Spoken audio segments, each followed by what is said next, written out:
Hello there everyone, welcome back to our channel. In today's quick video, you are going to see how to sync audio and video in Capcut. So to do that, head over to your Capcut application. And once you're there, just head over to any video you want. Suppose I'm going over to this one. So as you can see, I have a clip right here. So deleting this. So yeah, this is the clip I want to edit.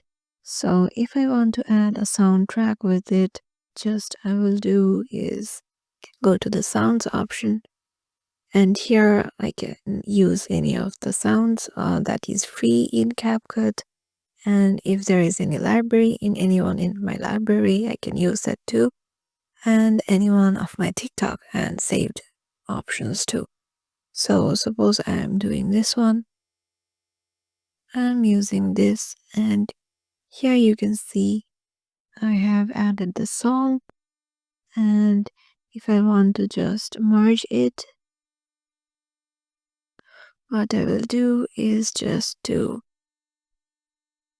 cut it from here, tap on split, and here I will delete this track, and here if I just play it, both of them are merged together.